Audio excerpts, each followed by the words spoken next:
Hi, so here we go. I'm reading the next poem from the collection by Linda Goodman, Venus Trines at Midnight. Now this is a long poem, so I'm only going to be reading one today. It's called The Aquarian Age of What? The Aquarian Age of What? It was while I was having lunch today at the next table, a man wearing one of those stick-on beards and a yellow turtleneck sweater was telling his friend, "Do you know the New York Times just carried a story quoting top scientists and ecologists, and they said that in 10 years this planet will be uninhabitable for humans?" And the friend answered, "Is that so?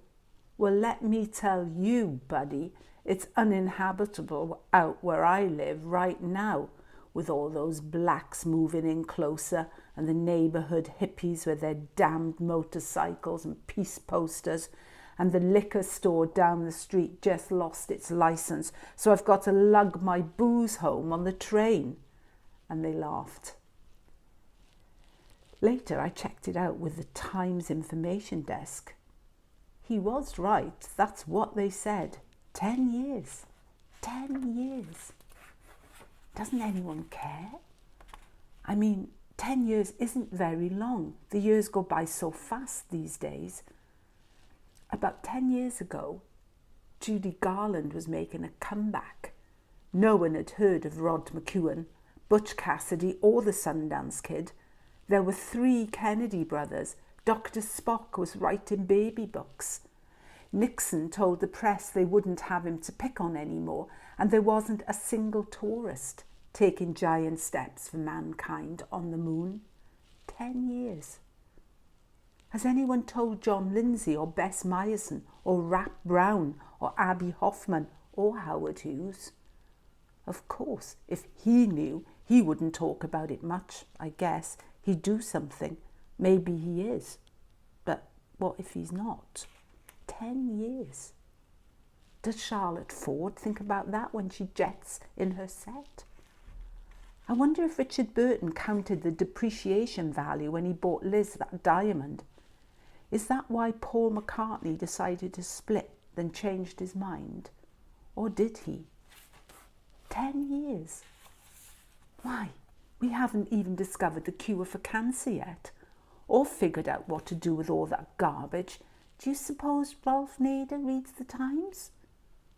I have this feeling I should send a telegram to the White House, but that's ridiculous. Surely they have one of those clipping services.